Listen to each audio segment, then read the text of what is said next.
होय ग. काय हो? जा मला पाणी घेऊन ये जरा. अहो, पाणी कशाला पिताय आता? चला जेवणच करून घेऊ आपण. जेवण करू? अगं हे काय जेवणाचा टाइम आहे तवा. अजून दादा आणि वहिनी रानात आलेले नाहीत. आईन वडील पण रानातच येत आणि ती आल्याच्या नंतर सगळ्यांसोबत आपण जेवण करू की संध्याकाळी. काय हो त्यांच्या सोबत जेवण करायचं? ती आल्याच्या नंतरून त्यांची ती जेवण करून घेतेनच ना. नाहीतरी ना तुम्हाला त्यांचा लय पुळका आहे. त्यांच्याशिवाय तुम्हाला घासच गिळत नाही का? नाही गिळत मला त्यांच्याशिवाय घास. आणि कसा गिळल ग? अगं माझा भाऊ आई वडील आम्ही सगळेजण सोबत राहिलेलो आहे पहिल्यापासून.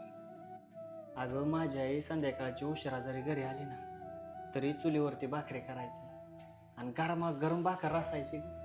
पहिली भाकर आमच्या दोघा भावांसाठी असायची, त्यातली अर्धी त्याला अर्धी मला असायची. आमची आई म्हणायची, गाबड्यांनो पोटभर जेवण करा, गरमागरम भाकर खाल्ल्याने पोट भरतं. आमची आई आम्ही जेवल्याशिवाय कधीच जेवत नसायची. आणि आज रोजी आमचे आई वडील थकल्यात तर त्यांच्या अगोदर आम्ही कसं काय जेवायचं? आणि हा विचार करूनच मी सगळ्यांसोबत जेवण करत असतो.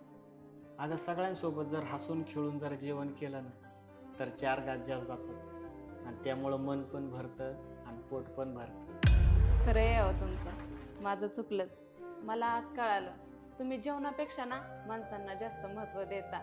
तुमच्या आईने तुम्हाला फक्त भाकरच खाऊ घातली नाही तर भाकरीसोबत संस्कार खाऊ घातलेत. खरंच अभिमान वाटतो मला तुमचा आणि तुमच्यावर केलेल्या संस्कारांचा.